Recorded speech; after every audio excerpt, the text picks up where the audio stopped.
A glittering dinner high above Beverly Hills turns into pure chaos when a billionaire's pregnant wife is drenched in red wine in front of his investors, and the man who should protect her stands frozen. He thinks his money can bury the truth, but he has no idea that the moment was caught on camera, and that camera belongs to someone who knows exactly how to bring him down.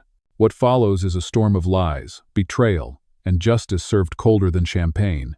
And believe me, you won't see the ending coming until we dive in. Tell us what time you're watching and where you're tuning in from, and drop a comment below. We'd love to hear from you. The night sky above Beverly Hills glowed with a soft golden haze. Inside the Aurelia Sky Lounge, every table sparkled under crystal chandeliers. Glasses chimed softly, laughter floated through the air, and the live jazz band filled the rooftop with a rhythm as smooth as velvet. It was the kind of evening where wealth disguised cruelty, where power hid behind champagne bubbles. At the center of it all sat Ethan Cole, the youngest billionaire in California's real estate empire. His confidence was a weapon, polished and sharp. Dressed in a tailored navy suit, he leaned back in his chair, surrounded by men who had built their fortunes on the foundations of other people's dreams. They spoke of markets and mergers, of profit margins and partnerships, all while waiters moved silently around them like shadows. Across from Ethan sat Vanessa Reed, the new PR director of Cole Global Holdings. She was beautiful in a deliberate way, every hair in place, every smile rehearsed. Her dress shimmered a deep burgundy under the lights, and her perfume carried a sweetness that filled the space between them. She knew how to be noticed without asking for attention, and tonight she was doing exactly that. "Ethan," she whispered, her voice low enough that only he could hear, "you really should relax. It's just dinner." Ethan smirked. "This dinner could close a $5 million deal, Vanessa. Relaxing comes after signatures." "No." She tilted her head, her eyes locked on his with a teasing spark. "You worry too much. Let them see you enjoy yourself. Power looks better when it smiles." And then, as if to prove her point, she leaned closer. The room blurred for a second. The sound of forks and glasses faded, and Vanessa brushed her lips gently against the side of Ethan's neck. The touch was brief, almost casual, yet deliberate enough that the entire table saw it. A hush spread like ripples in still water. One of the investors cleared his throat. Another adjusted his tie and pretended not to notice. Someone coughed softly, a nervous habit to fill the silence. Ethan didn't flinch. He lifted his glass, pretending it was nothing, pretending that a public kiss from his employee was simply a misunderstanding, a European habit, or a joke. Vanessa smiled like she had just claimed a prize. But a few feet away, hidden behind a decorative glass divider near the entrance, stood Amelia Cole, Ethan's wife. Her breath caught in her throat. The world around her tilted for a moment, and the soft light from the chandeliers seemed too bright, too cruel. She had come there by chance, or maybe by fate. She had planned to surprise Ethan, to share good news about the baby's heartbeat after her latest checkup. She had dressed carefully in a simple ivory dress that draped gently over her growing belly. Her hair was tied back, and a faint glow of anticipation had followed her all the way up the elevator. Now that glow was gone. Through the reflection of the glass wall, she could see him. The man she had loved for 7 years, the man who promised that family meant everything. He looked at Vanessa with the same half-smile he once reserved only for her. Her fingers tightened around the edge of her clutch until her knuckles turned white. The sound of her heartbeat filled her ears, drowning out the music. She could feel the baby move slightly, a soft flutter that reminded her she was not entirely alone. A waiter passed by and paused, concern flickering in his eyes. "Ma'am, are you all right?" he asked quietly. Amelia forced a nod, her voice barely a whisper. "Yes, I'm fine." But she wasn't fine. Her whole body felt cold. Vanessa laughed suddenly, tossing her hair back as if nothing could touch her. She rested a hand on Ethan's arm, whispering again, loud enough this time for nearby guests to hear. "I told you we make a perfect team. Some partnerships are made for success." Ethan said nothing, but his silence was agreement enough. Amelia's throat tightened. She wanted to walk away, to breathe, to scream, to do anything but stand there frozen. Yet her feet refused to move. The waiter who had asked if she was all right stepped aside, giving her space. The room felt smaller now, as if the walls themselves were closing in. The laughter, the music, the sparkle of glass, all blurred into a distant hum. She had once loved these gatherings, the glamour, the sophistication, the sense of being part of something powerful. But now she saw it for what it was, a stage. And tonight, she was watching her husband perform for an audience that didn't know, or didn't care, that he already had a family waiting for him at home. Amelia blinked back tears, her vision wavering. Her wedding ring caught the light for a second, glinting against the marble counter beside her. It felt heavy, colder than it had ever been. Across the room, Vanessa leaned in again, her voice dripping with mock sweetness. "You know, Ethan, you really should tell your wife that business dinners can get intimate." The table erupted with polite laughter, the kind that masks discomfort. Ethan chuckled too, his hand resting over Vanessa's for a moment longer than necessary. That was it, the line she could no longer pretend not to see. The sound came before she realized she had dropped her glass. It shattered on the floor, loud enough to silence the music for a heartbeat. Every head turned toward her. Amelia stood there, pale and trembling, her eyes locked on Ethan. He froze in his seat, the color draining from his face. For a moment, no one moved. Only the faint echo of glass rolling on marble filled the space between them. The billionaire, the mistress, and the wife, caught in a single frame of disbelief. And somewhere deep inside, Amelia knew this was only the beginning. The glass hit the marble floor and splintered into 1,000 tiny reflections. Every conversation in the Aurelia Sky Lounge stopped at once. The soft jazz died mid-note. Even the waiters froze with trays in their hands, unsure whether to move or vanish. Ethan Cole turned first. His expression went from confusion to alarm, then quickly to irritation as he realized who stood there. His wife. Amelia stood by the entrance, framed by the golden light. Her ivory dress shimmered faintly, but her face had gone pale. The shock had drained the color from her cheeks. For a heartbeat, she looked like a ghost who had wandered into the wrong world. Vanessa's hand, still resting on Ethan's arm, tightened slightly. She followed his gaze, and when she saw the woman by the door, her lips curled into a small, knowing smile. "Oh," she said softly, just loud enough for the nearby guests to hear. "I think dinner just got interesting." "No." Ethan's jaw clenched. He rose from his chair, every movement measured, pretending to stay calm while panic flickered behind his eyes. "Amelia," he said, his voice controlled, almost rehearsed. "You shouldn't be here." Amelia didn't move. Her voice was quiet but steady. "You said you were working late."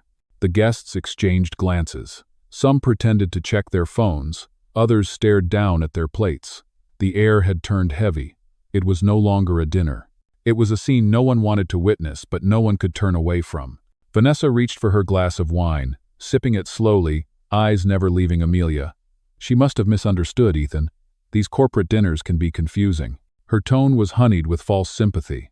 A few of the guests gave small, awkward smiles, the kind that said they knew it was wrong but preferred not to get involved. Ethan stepped closer to his wife, lowering his voice. "Amelia, this isn't the place. Please go home. We'll talk later." Amelia shook her head. "No, you're right. This isn't the place. But you brought me here, didn't you? By lying." A murmur rippled through the tables. One of the older investors whispered something to his companion. A woman gasped quietly. The silence that followed was worse than noise. Ethan's assistant, seated 2 tables away, pretended to receive a phone call and slipped out of the room. No one wanted to be caught in the middle of a billionaire's humiliation. Amelia took a step forward. "I thought I'd surprise you. I wanted to tell you the baby's fine." The heartbeat strong. Her eyes glistened as she spoke. "But I see you're already celebrating something else." Her words landed like stones dropped into still water. No one breathed. Vanessa leaned back, amusement playing across her face. "How sweet. She came all this way just to check on you, Ethan. That's real devotion." She smiled faintly at Amelia. "You look tired, dear. Pregnancy can do that." Amelia turned to her, her hands trembling slightly, but her voice firm. "You knew he was married. You knew I was expecting." Vanessa shrugged. "Everyone in this city knows he's married. It doesn't seem to stop him." A few guests exhaled sharply. A woman near the bar muttered, "My God." Another elbowed her husband, whispering something too low to catch. Ethan's patience snapped. "Enough, Vanessa, stop talking." "No." But she didn't. "Why? It's not like they don't already know. You've made your choice, haven't you?" The entire table was now staring openly. The charm that had once surrounded Ethan was gone. In its place stood a man exposed, cornered, and suddenly small. Amelia felt her knees weaken. She reached out, steadying herself on the back of a chair. The baby shifted again, a dull ache spreading across her stomach. A waiter hurried forward, offering her water, but she waved him away. "I'm fine," she whispered, though she wasn't sure she meant it. Ethan exhaled through his nose, trying to regain control. "Amelia, listen to me. You're making a scene. We can't talk about this here." Her laugh was soft and bitter. "You already made a scene, Ethan. I just showed up to see it." For a long moment, no one said a word. The only sound came from the faint clinking of a spoon somewhere in the back of the room. Even the band had stopped playing. Vanessa finally rose from her seat, moving with slow, deliberate grace. She adjusted her dress and looked Amelia up and down as if she were inspecting something fragile and outdated. "You really should go home. Stress isn't good for the baby." Amelia's eyes flashed. "You care about my baby now?" "Of course not," Vanessa said, smiling coldly. "But I do care about finishing my dinner in peace." Ethan's face flushed. "Vanessa, sit down." She ignored him. "Everyone here can see what's happening, Ethan. She's emotional. It happens." Amelia looked at her husband one last time. "You're not even going to deny it, are you?" He hesitated, caught between arrogance and fear. Then he straightened his tie, the gesture of a man trying to look powerful when he'd already lost control. "This isn't what it looks like." The guests exchanged glances again. One of them muttered, "It looks exactly like what it is." Amelia's heart pounded. She wanted to scream, to throw something, to make him feel what she felt. But all she did was stand there, silent, the tears finally slipping down her face. Vanessa's smile widened. She lifted her wineglass slightly toward Ethan. "To new beginnings," she said softly. The toast cut through the silence like a blade. Amelia inhaled sharply, fighting the urge to collapse. She turned toward the exit, every step heavy, her heels echoing against the marble floor. No one tried to stop her. As she passed the tables, people looked away, pretending to be engrossed in their plates, in their drinks, in anything that wasn't her pain. She caught fragments of whispers behind her. "Poor thing. She's pregnant? He's finished after this." She didn't respond. She just walked, one hand clutching her belly, the other wiping away the tears before they could fall again. Behind her, the jazz band quietly resumed their song. The music felt hollow now, like a soundtrack to betrayal. At the far end of the room, a man in a dark suit watched her leave. His expression was unreadable, but his eyes followed her until the elevator doors closed. That man was David Monroe. And soon, the night that began with humiliation would end with justice. The elevator doors closed, but Amelia did not press a button. She stood there, frozen, her reflection staring back at her in the polished metal. Her pulse pounded in her ears. The sound of voices and laughter from the rooftop still echoed faintly through the walls. It all felt far away now, unreal, like she had just watched someone else's life fall apart. Before she could gather herself, the doors slid open again.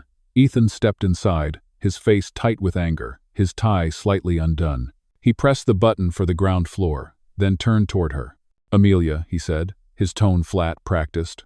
"What were you thinking?" She looked up slowly, her eyes red but steady. "What was I thinking?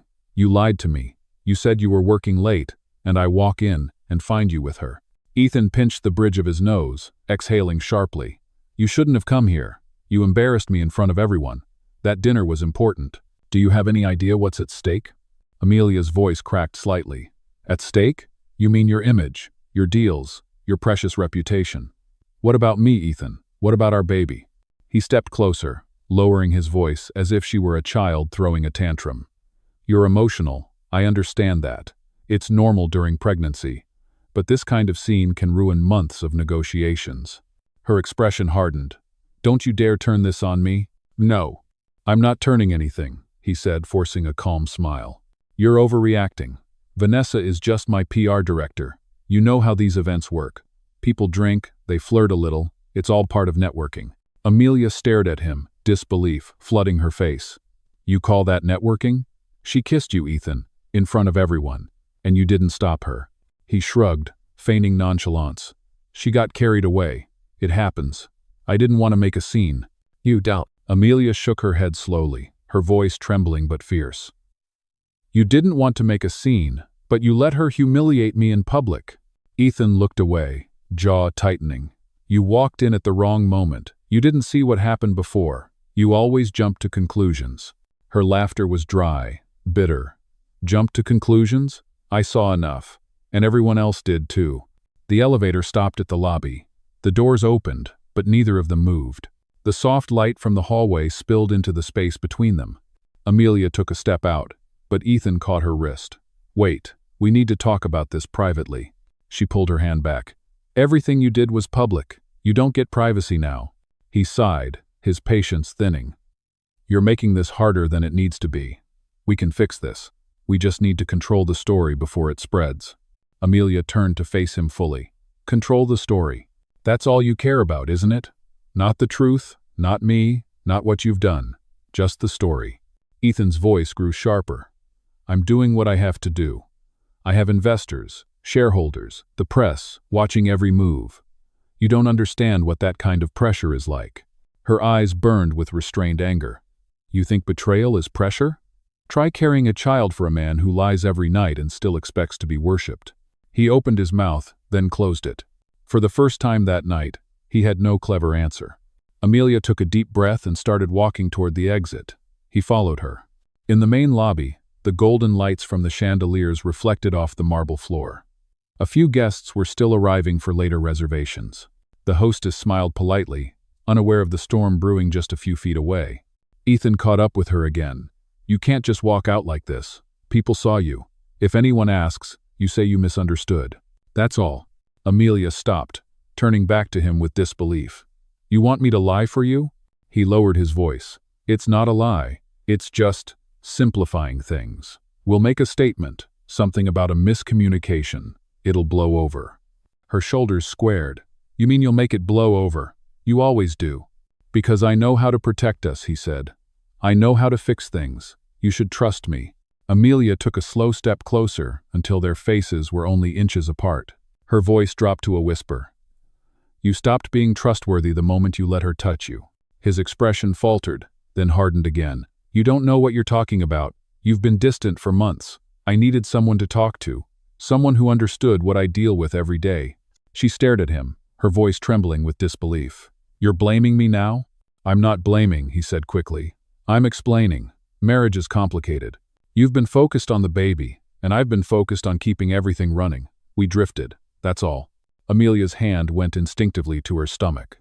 "We drifted because you let go." He said nothing. His silence was worse than any excuse. Across the lobby, a bellhop pretended not to listen, but his eyes followed them with quiet sympathy. The tension in the air was thick enough to cut. Ethan checked his watch, already impatient. "Let's go home. We'll talk in the morning when you've calmed down." Amelia's laugh was sharp, almost a sob. "Calm down. You humiliate me in front of your investors, and you tell me to calm down. You're making things worse, Amelia. If you love me, you'll stop before people start gossiping." Her reply was quiet, almost broken. "If you loved me, I wouldn't be standing here like this." For a moment, the only sound was the soft hum of the lobby's air conditioning. Ethan finally looked away, his voice cold. "Go upstairs, rest, I'll handle everything." She took a step back, her eyes filled with something he hadn't seen before. Not sadness, not even anger. It was clarity. "You already handled everything, Ethan. That's the problem." He reached for her again, but this time she didn't let him touch her. The valet opened the front doors, letting in a rush of night air. Amelia walked past him without looking back. Outside, Beverly Hills sparkled like a dream she no longer believed in. The city lights reflected off the tears she refused to wipe away. Behind her, Ethan stood in the lobby, watching her leave. He straightened his tie again, forcing his composure, already rehearsing the story he would tell everyone in the morning. Inside his mind, he was the victim of a misunderstanding. Inside hers, she had just witnessed the truth. And between those two versions of reality, something irreversible had broken. The next evening, the Aurelia Sky Lounge sparkled once again. The scandal from the night before had been buried under polite silence. The investors still came, the waiters still smiled, and the music still floated softly over the rooftop. Money had a way of erasing discomfort, at least for those who benefited from it. Ethan Cole arrived earlier than usual, his jaw tight, his eyes scanning the room for familiar faces. He looked composed, but the fine lines around his mouth betrayed a sleepless night. He had spent hours rewriting the story in his mind, convincing himself that what happened had not been his fault. Vanessa was already there, radiant in a silver gown that shimmered under the chandeliers. She greeted him with that same calculated charm that could disarm anyone not paying close attention. Her voice was soft, confident, and perfectly pitched for admiration. "Ethan," she said as he approached, "you look better today. I was worried you might hide after last night." He forced a small smile. "I don't hide. I manage." Vanessa tilted her head, amused. "That's what I love about you. You always find a way to stay in control." Control. The word rolled off her tongue like a challenge. The dinner began quietly. Plates of truffle, risotto, and seared salmon appeared. The conversations circled around market trends, future projects, and the kind of polite laughter that hides judgment. Ethan kept his answers short. He was aware of the glances, of the whispers he could not quite hear. Vanessa, on the other hand, seemed to thrive under the attention. She knew exactly when to speak, when to touch his arm, when to laugh at something he said. It was a performance, and she was the star. Halfway through the meal, she leaned closer to him. "You handled things well today. I saw the statement your office released. Personal misunderstanding. Very diplomatic." Ethan nodded. "It needed to be done. Investors don't want drama." She smiled, swirling her wine. "And what about your wife? Is she calm now?" His jaw tightened. "She's at home. I told her to rest." Vanessa's smile widened slightly. "Of course, she must be exhausted. It's not easy being in her position." She said it innocently enough, but the tone carried an invisible knife. A few of the guests heard it and exchanged glances. One woman at the far end of the table shifted uncomfortably. Ethan noticed and gave Vanessa a warning look, but she only sipped her wine, eyes glinting. When the waiter came to refill their glasses, Vanessa placed her hand lightly over Ethan's. "No more for him, please. He has a long night ahead." Her touch lingered longer than necessary. The guests smiled politely, but the discomfort in the air thickened. Ethan pulled his hand away, pretending not to notice. As dessert was served, the conversation turned to upcoming charity events. Vanessa took the opportunity to speak again, her tone airy, effortless. "I'm organizing the Cole Foundation Gala next month," she said. Ethan thought it was time for a new face to handle the public image. Ethan froze for half a second. He had not said that, but correcting her in front of everyone would only make it worse. So he smiled. "Vanessa has been an asset to the company." She glanced around the table, soaking in the attention. "We make a great team. Some partnerships just work better than others." The meaning was not lost on anyone. A ripple of quiet whispers moved down the table. Ethan's face stayed neutral, but inside he felt the ground shift beneath him. At that exact moment, the elevator doors opened at the far end of the dining room. A few heads turned. The soft click of heels echoed against the marble. Amelia had arrived. She walked slowly, wearing a simple pale blue dress. Her posture was straight, her eyes calm. The bruised hurt from the night before was gone. In its place was quiet strength. The chatter died again, as if the air itself had decided to hold its breath. Ethan stood up immediately. "Amelia, what are you doing here?" She smiled faintly. "I was invited once, remember? Before your calendar changed." Vanessa's glass paused midair. Her expression did not change, but something flickered in her eyes. Amelia continued, her voice steady. "I came to apologize for interrupting your dinner yesterday. I didn't realize I was walking into a business meeting." The irony in her tone was so subtle that only Vanessa and Ethan felt the sting. Vanessa's lips curved in a slow smile. "You're very gracious. Most women wouldn't have handled it so well." Amelia looked at her calmly. "Most women don't have to share a table with the person who humiliated them." The table fell silent again. A fork clinked lightly against a plate. Vanessa leaned back, eyes narrowing slightly. "You misunderstood me. I never meant to humiliate anyone. You walked in at the wrong time. Things looked worse than they were." Amelia nodded. "You're right. It looked like my husband forgot he was married." Ethan spoke quickly. "Amelia, enough. Not here." She turned her gaze on him. "Why not? You chose here for everything else." He lowered his voice. "Please. You're making this worse." Her voice softened. "No, Ethan. I'm just making it visible." The waiter hesitated nearby, holding a tray he didn't dare move. The guests stared at their plates, pretending not to hear, but no one could look away. Vanessa finally broke the silence with a delicate laugh. "Perhaps we should all remember why we're here. Business and pleasure should never mix. It always ends badly." She raised her glass again. "To new ventures." Amelia stood still, unblinking. For a moment, it looked as if she might respond, but she didn't. She simply turned, her hand brushing over her belly, and walked toward the exit. Vanessa watched her go, her smile frozen in place. The triumph she had felt moments ago now felt strangely hollow. Ethan sank back into his chair, the weight of the evening pressing down on him. Around the table, the guests began to speak again, quietly, cautiously, trying to restore normalcy, but the illusion had cracked. Every word Vanessa spoke now sounded louder, sharper. Every laugh felt forced. Every glance in Ethan's direction carried the same silent question: what kind of man humiliates his wife and calls it business? The dinner went on, but the warmth had gone from the room. And as Amelia stepped into the elevator, she caught one last reflection of the table behind her in the mirrored doors. Ethan's face, pale. Vanessa's smile, fading. It was enough. For now. The night air outside the Aurelia Sky Lounge was cool and still. The laughter and music from the rooftop drifted faintly down through the open atrium, mixing with the soft hum of city traffic below. Beverly Hills sparkled as it always did, but to Amelia, the lights looked distant, unreal, like a stage set for someone else's life. She had barely reached the entrance when Ethan caught up to her. His shoes clicked sharply on the marble floor as he closed the distance between them. "Amelia, stop," he said, his voice low but firm. She did not turn around. "I have nothing more to say." Ethan stepped in front of her, blocking the path to the elevator. His posture was rigid, his expression carefully composed, the way it always was when he felt cornered. "We are not doing this in public. You are coming with me." Amelia folded her arms over her stomach. "I'm going home." "You are not walking out like this," he snapped.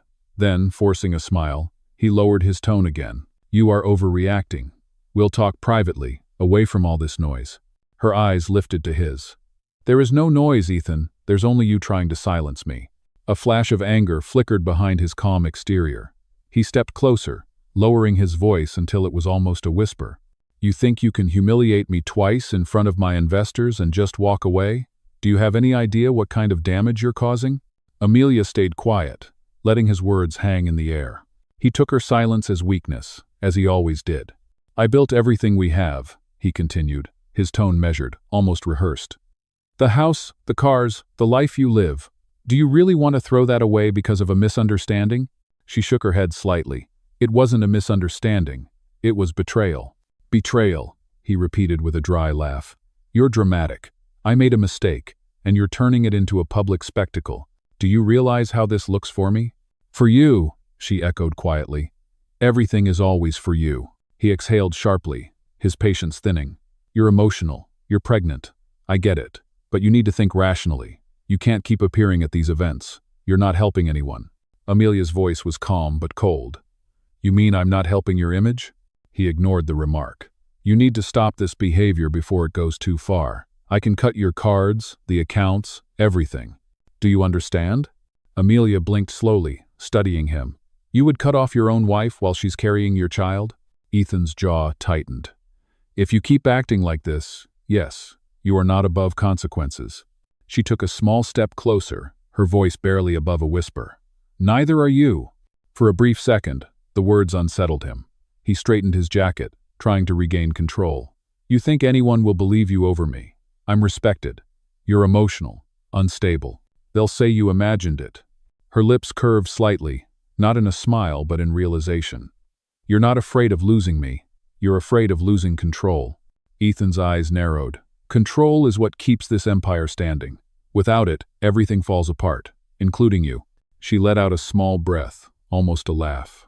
"I survived before you, Ethan. I'll survive after you." The security guard at the entrance shifted uncomfortably, pretending not to watch. The air between them was thick, charged. Ethan leaned in, lowering his voice again. "You're not leaving the penthouse. Do you hear me? You'll stay there, quietly, until this blows over. You'll act like everything is fine. You'll attend the next charity gala. You'll smile when the cameras flash." Amelia's eyes glistened, but her voice remained steady. "And what happens when people realize the truth?" He smiled faintly, confident again. "They won't. They believe what I tell them to believe." She shook her head. "Not everyone is as blind as you think." Ethan exhaled, the sound sharp and impatient. "You have no idea what I can do. One call, and the accounts under your name are gone. You wouldn't last a week without me." Her voice softened, not from fear but clarity. "Maybe you're right. But I'd rather be poor and free than rich and trapped in your shadow." That made him pause. For the first time, he looked at her not as an obstacle but as someone slipping beyond his reach. He hated that look in her eyes, the one that said she no longer feared him. "Don't test me, Amelia," he said slowly. "You're walking a dangerous line." She nodded slightly. "I know, and I'm not the only one." A gust of wind blew through the glass doors, lifting the edge of her dress. For a moment, neither spoke. The sound of city life carried up from the street below. Ethan finally broke the silence. "Go home, get some rest. Tomorrow you'll think differently." Look. Amelia took a deep breath, then stepped past him. "You're right about one thing. Tomorrow I will think differently, just not the way you hope." He turned, watching her walk toward the waiting elevator. The doors slid open, casting a thin beam of light across her face. She looked calm, almost serene, and that scared him more than any anger could have. "Amelia," he said quietly, "if you walk out now, don't expect me to come after you again. Olu." She hesitated for a moment, her reflection mirrored beside his in the polished surface of the elevator door. Then she looked at him and said, "I won't need you to." The doors closed between them. Ethan stood alone in the hallway, his fists clenched, his control slipping piece by piece. He turned toward the window overlooking the city, his reflection staring back at him in the glass. For the first time, he wondered what people would see if they looked too closely. Behind him, the soft hum of the elevator faded into silence. Inside, Amelia felt her pulse steady. The fear that had followed her for months was gone. What replaced it was something quieter and stronger, a promise to herself and to the child she carried. She didn't know what would happen next, but she knew one thing. She would never let him use power as a cage again. And somewhere high above the glittering city, a camera light blinked red in the corner of the hallway, recording every word. The following weekend, the Aurelia Sky Lounge hosted another investor event. The city glowed beneath the rooftop terrace, its skyline glittering under the California night. The air smelled of money and expensive perfume. Waiters in white jackets moved like clockwork, refilling glasses and adjusting candles. The music was soft, refined, almost soothing. Ethan Cole stood near the bar, surrounded by clients and shareholders. His smile looked effortless, but it was thin. Beneath the surface, tension coiled in every line of his body. He wanted this night to repair what the previous one had broken, to show the world that he was still untouchable, still the man in control. Vanessa Reed moved through the crowd with practiced grace. Her black silk dress shimmered under the lights. She laughed easily, touching shoulders, greeting guests with a charm that felt effortless. She had the glow of a woman who believed she had already won. At the far end of the terrace, Amelia Cole stood by the railing. She had come quietly, at the invitation of one of the older investors who respected her intellect and wanted her presence to ease tensions. Her pale blue dress was simple, her posture was calm, yet the room felt her arrival. Heads turned, whispers passed. Even Ethan noticed, his expression freezing for a brief moment before his polite smile returned. Vanessa noticed too. Her laughter dimmed slightly, though her smile did not. She excused herself from the conversation and began to glide toward Amelia. "Amelia," she said sweetly, stopping beside her. "I didn't expect to see you here. I thought you were taking some time off." Amelia turned, her expression unreadable. "I was invited. I didn't realize I needed permission." Vanessa chuckled, pretending amusement. "Of course not. You are family, after all." She let the word linger, full of irony. "How lovely that you came. You look, well, Lou." There was nothing kind in her tone. A few nearby guests paused, pretending not to listen. Ethan approached just as Vanessa's smile grew sharper. He slipped his arm around Vanessa's waist. "Ladies," he said lightly, "let's not turn this into something it's not." Amelia's gaze stayed on him. "Into what, Ethan? The truth?" His jaw tightened, but his voice remained low. "This is a professional event. Let's behave accordingly." Vanessa stepped slightly in front of him, her voice a touch louder now. "He's right. We wouldn't want anyone to think there's tension. That would be so unrefined."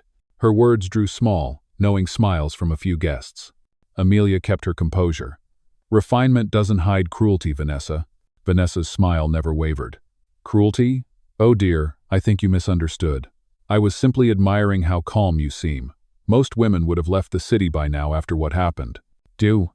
Ethan's eyes widened, realizing too late that Vanessa had gone too far. "Vanessa, enough," he whispered. But Vanessa had the audience now. She raised her glass and smiled toward the crowd. "To forgiveness," she said brightly, "and to women strong enough to stand beside powerful men, no matter how hard it gets." A few guests hesitated, unsure whether to join the toast. One or two clinked their glasses weakly. The rest stayed silent, sensing the unease spreading through the room. Amelia's hands trembled slightly. She set her glass on the table before it could slip. "You're not celebrating forgiveness," she said softly. "You're celebrating humiliation." Vanessa's smile faltered for a second. "You really should lighten up. Everyone makes mistakes." Amelia met her gaze. "Yes, some of us just keep making the same one." The words cut deep. Vanessa's charm cracked. The polite mask slipped. "You don't belong here," she whispered. "You're embarrassing yourself." "No." "Am I?" Amelia asked quietly. "Or are you afraid of being seen for what you are?" A murmur spread through the guests nearby. Ethan tried to intervene, but his voice was drowned out by the tension thickening in the air. Then it happened. Vanessa's smile returned, but this time, it was ice. She picked up her glass of red wine, turned slightly, and with deliberate calm, poured it onto Amelia's dress. The sound of the splash seemed louder than the music. The wine spread down the pale fabric, staining it like blood blooming across snow. Gasps echoed through the room. Someone muttered, "Oh my God." Another voice whispered, "Is she insane?" Ethan froze. For one breathless second, he looked like he might stop her, but he didn't. He adjusted his cufflinks instead, pretending control, pretending this was beneath him. Amelia didn't move. She stood perfectly still, her eyes locked on Vanessa's face. Her voice, when it came, was calm and steady. "I hope that made you feel powerful." Vanessa blinked. "What?" "Because that's the only kind of power you'll ever have," Amelia said. The silence that followed was electric. At the corner of the room, near the bar, David Monroe watched everything. His jaw was tight, his eyes dark. No one knew who he was, just another manager, another quiet face in a suit. But his hand rested near the control panel of the security system, where the red light on the camera feed was already blinking. He turned to the waiter beside him and murmured, "Keep that footage. Don't delete anything tonight." The waiter nodded quickly. Vanessa finally realized people were watching her differently now, not with admiration, but with disgust. She tried to recover, laughing weakly. "It was an accident." My hand slipped. Amelia looked down at her ruined dress, then back at her husband. "An accident," she repeated quietly. "That's what you'll call it?" Ethan opened his mouth but said nothing. The entire event felt frozen in time. Every pair of eyes locked on the couple who had built their empire on image and now stood exposed under the chandeliers. The band stopped playing. No one dared move. Finally, Amelia took a napkin from the table, dabbed her dress lightly, and said in a clear, steady voice, "Enjoy your evening." She turned and walked toward the exit. The crowd parted for her without a word. Behind her, Vanessa stood trembling, realizing the applause she once craved had turned into silence. Ethan's voice broke the air finally, rough and low. "What were you thinking?" Vanessa's reply came out brittle. "Protecting you. From her." He stared at her, the truth dawning too late. "You just destroyed both of us." Across the room, David Monroe pressed a button on the monitor, saving the footage to an encrypted file. The small red light blinked once more, steady and unblinking. Outside, the night breeze brushed against Amelia's face as she stepped into the elevator. Her reflection in the mirrored doors was calm, unbroken, and coldly determined. Somewhere behind her, the sound of a glass shattering echoed through the terrace. The performance was over. The evidence was just beginning. The morning after the incident, the world looked different to Amelia. The same sun rose over Los Angeles, but the light felt sharper, cleaner, as if it had burned away the haze that used to cloud her mind. She stood in front of the bathroom mirror of the penthouse, the one that once reflected luxury and safety, and now only showed truth. Her dress from the night before hung over the bathtub, the red wine stain dried into a dull scar. She traced the edge of the fabric with her fingers. It was ruined, but she felt no sadness. It had served its purpose. The stain had become a symbol, not of shame but of awakening. Her phone buzzed on the counter.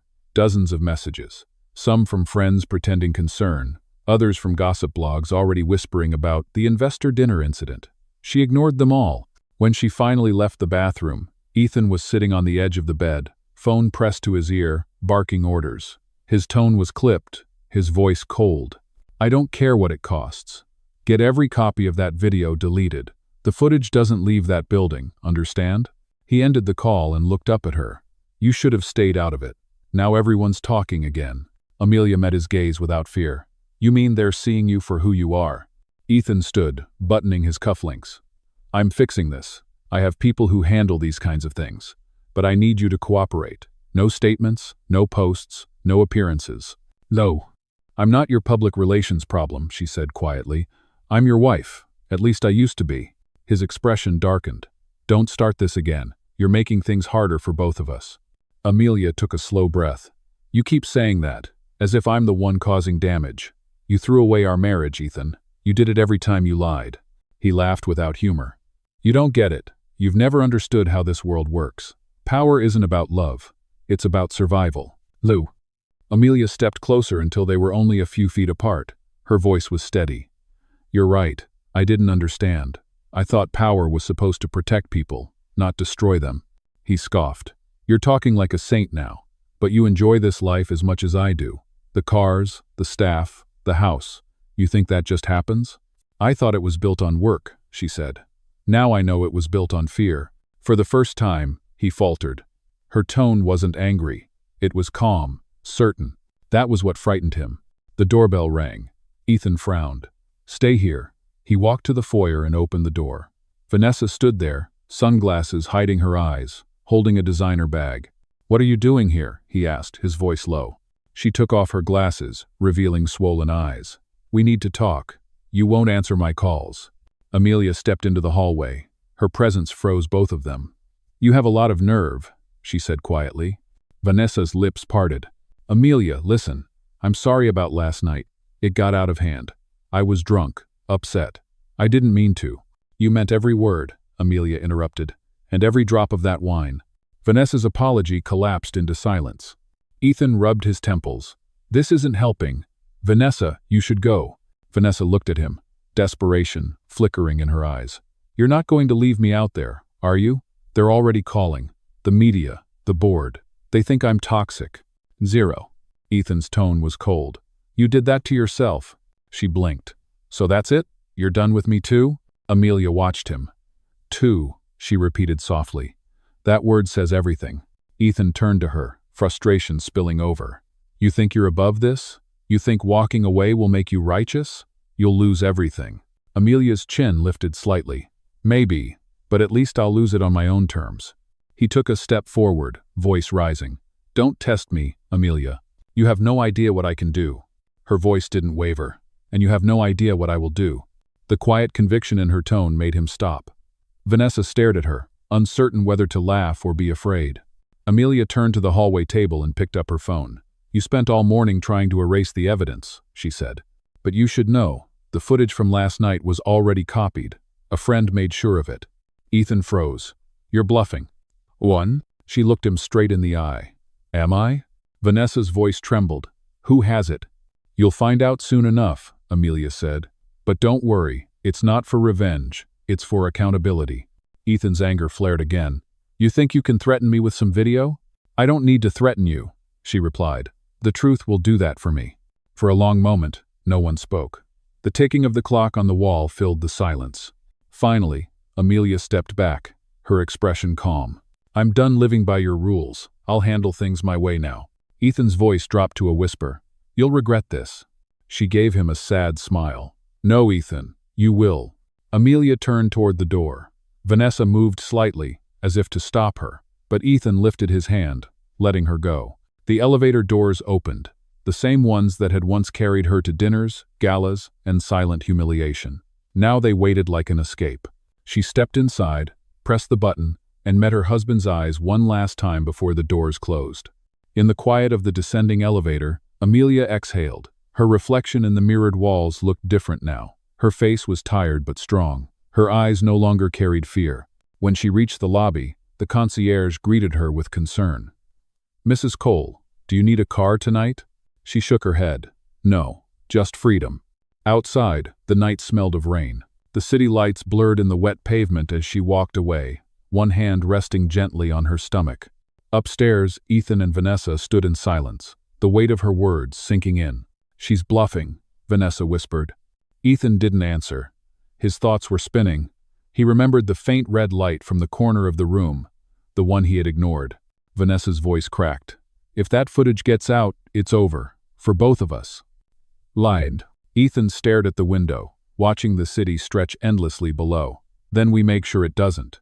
But deep down, he already knew it was too late. The power he had built his life upon was slipping through his hands. And for the first time, Amelia Cole was no longer part of his empire. She was something else entirely. She was free. The morning light poured into the Aurelia Sky Lounge, washing over empty tables and crystal glasses that still smelled faintly of wine and perfume. The night of humiliation was over, but the echoes of it still lingered in every corner. The staff moved quietly, cleaning up the remnants of a disaster they were told not to talk about. David Monroe walked across the marble floor, clipboard in hand, his steps steady. To the staff, he was simply the restaurant's manager, polite but strict, always in control. No one suspected he was anything more. But today, his calm had purpose. Today, silence was no longer an option. In his office at the back of the restaurant, the security monitors flickered. The screen replayed the scene from the night before. Vanessa lifting her glass, the red wine spilling over Amelia's dress, the room frozen in shock, and Ethan standing still while it happened. David watched it again, his jaw tightening. He rewound the clip, pressing pause on the exact moment Ethan looked away. There it was, the truth, the proof. He leaned back in his chair and exhaled slowly. The man who had destroyed his sister's dignity thought money could erase everything, but money could not rewrite what was caught on camera. His phone buzzed. A message from Amelia appeared on the screen. "Do what you think is right." David looked at the words for a long time.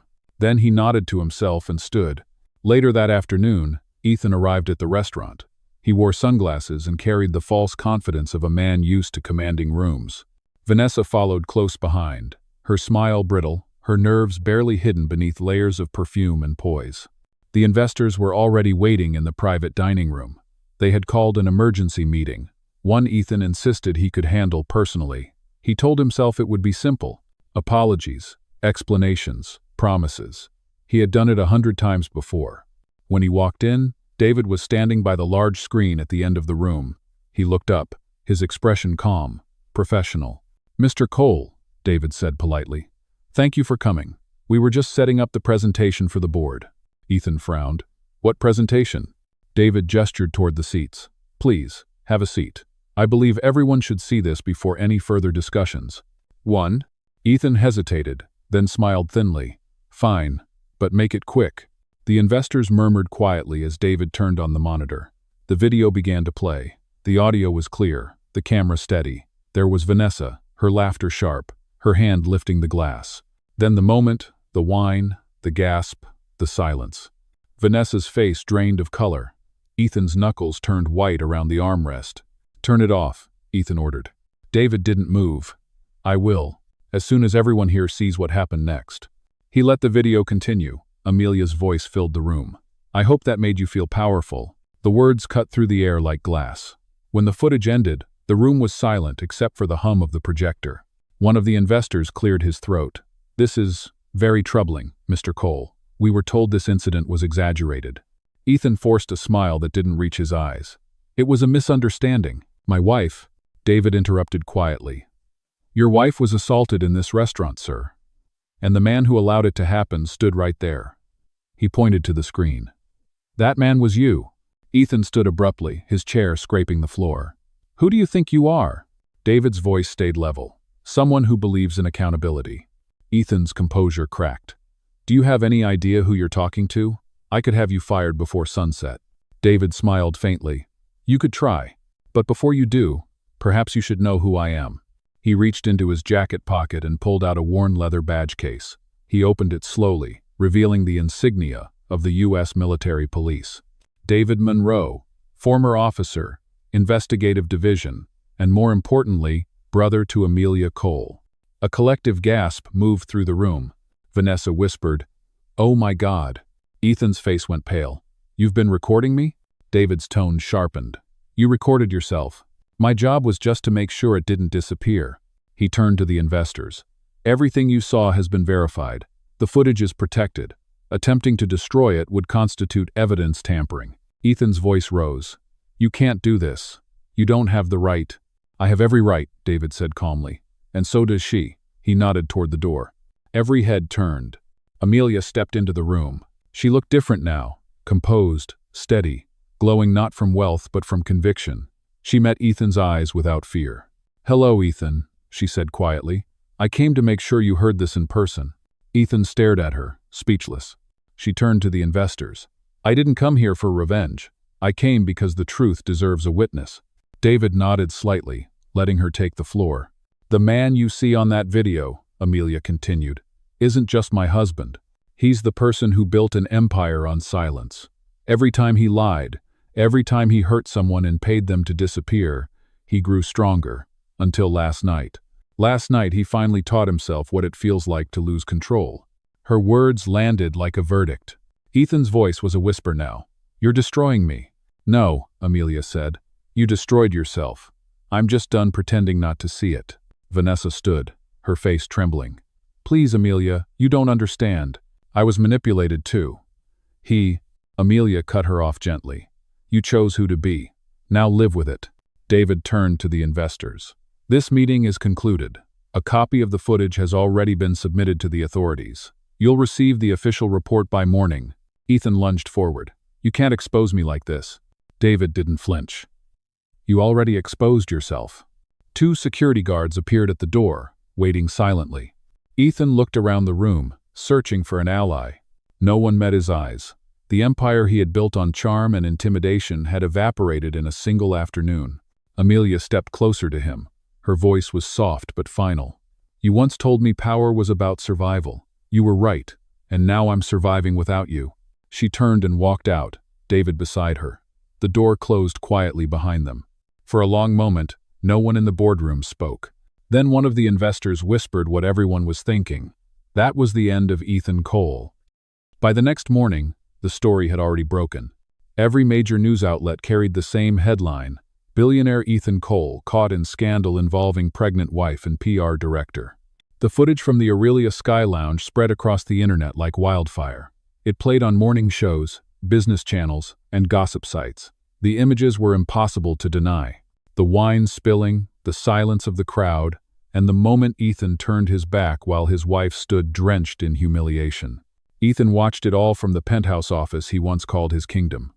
The television on the wall played the same clip again and again. He had muted the sound hours ago, but the captions were enough. Every line cut deeper than the last. Cole under investigation for workplace misconduct. Investors suspend partnership.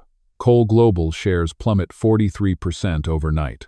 His phone would not stop ringing. Messages from lawyers, board members, publicists. He ignored them all. The phone vibrated until it finally slid off the desk and landed on the floor. Across the room, Vanessa stood near the window, arms crossed, makeup smudged. She had not spoken in over an hour. Her reflection in the glass looked pale, hollow. "They're saying I'll never work again," she whispered finally, "that no company will touch me." Ethan didn't answer. He was staring at the skyline. The city he had once ruled now moving without him. "This is your fault," Vanessa said quietly, almost pleading. "You should have stopped it. You should have handled it before it got out." He turned his head slowly. "You poured the wine, Vanessa. You didn't stop me," she shot back. "You just stood there, like a coward." Ethan's eyes darkened. "Watch your mouth." She laughed bitterly. "What are you going to do? Threaten me too? You can't buy your way out of this one." He walked toward her, his tone icy. "You were supposed to be loyal." "I?" Vanessa held her ground. "I was supposed to be loved, but you don't love anyone, not even yourself." Her voice cracked, and for a second, pity flickered in his eyes. Then it vanished. "Get out," he said, "before I make sure you regret staying." Vanessa grabbed her bag, shaking her head. "You already made sure of that." She pushed past him and left without looking back. The door slammed shut. The echo lingered. Ethan sank into the leather chair behind his desk, his fingers gripping the armrests. For the first time in years, there was no one left to impress, no one to command. The silence pressed down on him like a weight. His assistant entered hesitantly, holding a folder. "Sir, the board has called an emergency session. They're requesting your resignation." Ethan looked up, expression unreadable. "And if I refuse?" She hesitated. "They will vote without you." He gave a hollow laugh. Then I guess I'll save them the trouble. The assistant nodded quietly and left the resignation papers on the desk. As she turned to leave, he spoke again, his voice low. Did she ask for this? The assistant paused. Mrs. Cole? No. She didn't ask for anything. She just told them the truth. Ethan's eyes followed her out. The truth. It had always been his greatest fear. By noon, the news cameras were waiting outside the Cole Global building. Reporters shouted questions as Ethan walked through the revolving doors, flanked by security. The flash of cameras painted his face in bursts of white. For once, he did not smile. At the same time, across town, Amelia sat in a small cafe near Santa Monica Pier. The ocean breeze slipped through the open windows, carrying the scent of salt and coffee. She wore no makeup, no jewelry. Only peace. A woman at the next table whispered to her friend, showing something on her phone.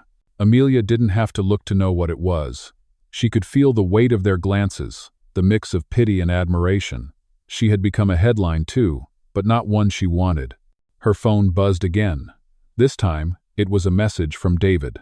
It's done. He's out. The board accepted his resignation. She exhaled softly, her eyes fixed on the horizon. The ocean shimmered gold under the afternoon sunday. Another message came seconds later. His accounts are frozen, pending investigation. Vanessa's statement confirms everything. For a moment, Amelia felt nothing. No triumph, no anger, only release. The kind that comes after holding one's breath too long. A barista approached her table with a warm smile. "Ma'am, you left this last week," he said, handing her a small book. It was the pregnancy journal she had forgotten. She thanked him and opened it. The first page held Ethan's handwriting from months ago. "Can't wait to meet you, little one." Her eyes lingered on the words. Then she turned the page and began to write beneath it. "You will meet strength, not perfection, not power, just truth." At that moment, her phone buzzed again. Unknown number. She hesitated, then answered. "Mrs. Cole?" a voice said. "This is Officer Ramirez with the LAPD. We're contacting you regarding the footage from the Aurelia incident. We'll need your statement to close the investigation." Her tone was calm. "Of course. I'll come by tomorrow." After the call, she looked at the ocean again. The waves rolled in steady rhythm, patient and endless. For the first time in months, she felt like she was breathing freely. That evening, news outlets announced Ethan Cole's formal resignation. Stock analysts called it the fastest collapse of a corporate empire in recent history. The footage played one final time before fading from the headlines, replaced by new scandals and newer stories. But for those who had seen it, the image of Amelia standing tall in her ruined dress would not fade easily. In a quiet office miles away, David watched the news on a small television. He poured himself a cup of coffee and smiled faintly. Justice had come not through violence, but through truth. Back at her apartment, Amelia closed the journal, resting her hand on her belly. The baby kicked softly, as if sensing the calm settling around them. She whispered, "We're safe now." No. Outside, the city glowed with its usual lights, unaware that somewhere within it, a woman had finally reclaimed her voice. And far above those lights, in an office stripped of its power and prestige, Ethan Cole sat alone in the dark. The city that once adored him no longer cared. The phone that never stopped ringing was silent now. The empire had fallen, not with a roar, but with a truth spoken softly by the one person he thought would never defy him. Spring arrived quietly in Santa Monica. The ocean stretched wide and calm, its waves rolling in slow rhythm against the shore. The world seemed softer now. Even the sunlight felt warmer, gentler, as if it had learned her name. Amelia Cole stood on the porch of her small beach house, barefoot, a cup of tea in her hands. The wind lifted strands of her hair, brushing them across her face. She closed her eyes and listened to the sea. Every sound carried peace. Every breath felt like a new chapter. Inside, the baby monitor crackled softly. A small voice, her son's, murmured in his sleep. She smiled and stepped inside. The living room was bright, filled with the scent of lavender and clean air. On the wall hung a framed photograph of her and David, taken at the opening of the Haven for Mothers Foundation. The organization had become more than a project. It was a promise kept. After everything that happened, David insisted that something good must rise from the wreckage. They used part of the settlement money from the Cole Global case to fund shelters and legal aid for women facing abuse or financial control. The first center had opened only 2 weeks ago, and already families were finding safety there. Amelia walked to the nursery and looked down at her son. His small chest moved up and down in peaceful rhythm. His tiny fingers curled around the edge of a blue blanket. She reached down and brushed her thumb over his cheek. "Your world will be different," she whispered, "because you'll know love that doesn't hurt." Her phone buzzed on the nightstand. A message from David. "Press conference finished. All funds transferred. We did it." She smiled. They had come full circle. What began in humiliation had ended in hope. Later that afternoon, Amelia drove to the new foundation office on Ocean Avenue. The building was small but beautiful, painted in warm cream tones with the word Haven etched in silver above the door. Inside, volunteers arranged boxes of baby supplies and legal documents. A young mother sat at a desk filling out forms, while her daughter played quietly beside her. Amelia greeted everyone with a gentle nod. She moved through the room slowly, touching the walls as if grounding herself in something real. In the main office, David was reviewing papers. He looked up when she entered. "You're late," he said with a teasing smile. "Traffic," she replied softly. He set the papers down. "The media asked about you. They wanted to know if you'd give another interview." She shook her head. "No more cameras. The story doesn't need me anymore. It just needs purpose." David nodded in agreement. "You've already said enough. The footage, the trial, the testimony. People saw what truth looks like. They'll remember." For a moment, they stood in comfortable silence, the kind that only exists between people who have survived something together. Then David spoke again. "You know, Amelia, when you walked into that restaurant that night, I thought you'd break. I thought the weight would crush you, but you didn't. You stood tall. You changed everything." She smiled faintly. "I didn't change anything, David. I just stopped pretending." He looked at her with quiet pride. "Sometimes that's how change begins." That evening, Amelia returned home as the sky turned gold over the Pacific. She parked the car and walked along the beach, her feet sinking into the cool sand. Seagulls cried above, and the air smelled of salt and freedom. The ocean reminded her that life always moves forward, even when it leaves ruins behind. She thought of Ethan. The last she had heard, he had sold his remaining assets and disappeared from public view. Some said he had left the country. Others claimed he was trying to rebuild under a new name. She no longer cared which was true. His absence was enough. Vanessa had vanished too, her career dissolved in scandal. Amelia sometimes wondered if she had learned anything from it all. But then she would remember that not everyone faces truth the same way. Some hide from it, others grow through it. As the sun sank lower, Amelia sat on a weathered bench overlooking the water. She opened her journal, the same one she had started during her pregnancy. The last entry had been written on the day her son was born. She turned to a blank page and began to write. "Today, the world feels light again. The pain is still here, but it no longer owns me. The past still whispers, but it no longer decides my future. I thought justice meant revenge, but I was wrong. Justice is peace, and peace is freedom." She closed the journal and looked out at the horizon. The light reflected off the water like 1,000 small miracles. Behind her, the wind rustled through the dune grass, carrying the faint laughter of a child from a nearby home. She smiled. Inside the house, the lamp by the window flickered on automatically, casting a warm glow across the porch. It looked like a lighthouse in miniature, guiding her back home each time she stepped away. She whispered softly into the wind, as if speaking to the woman she used to be. "You made it." The words felt simple but sacred. Amelia turned and walked back toward the house. The sky deepened into shades of pink and violet. Each wave that reached the shore broke gently, as if the ocean itself was sighing in relief. She stepped inside, checked on her son, and kissed his forehead. The baby stirred slightly, then settled again. Before turning off the light, she paused by the window and looked out at the night. The city lights shimmered far in the distance, but they no longer called to her. Her world was here now. Small, quiet, real. She picked up her phone, opened the Haven Foundation page, and posted a short message. "For every woman who has ever been silenced, may you find your voice, and when you do, may it set you free." Within minutes, messages of gratitude began to appear from strangers. Amelia read the first few, then turned off the phone and set it aside. She whispered one last time, "The truth set me free." The ocean answered softly through the open window. In the end, the story of Amelia Cole was not about revenge or wealth. It was about survival, dignity, and the quiet strength that comes when fear is finally replaced by peace.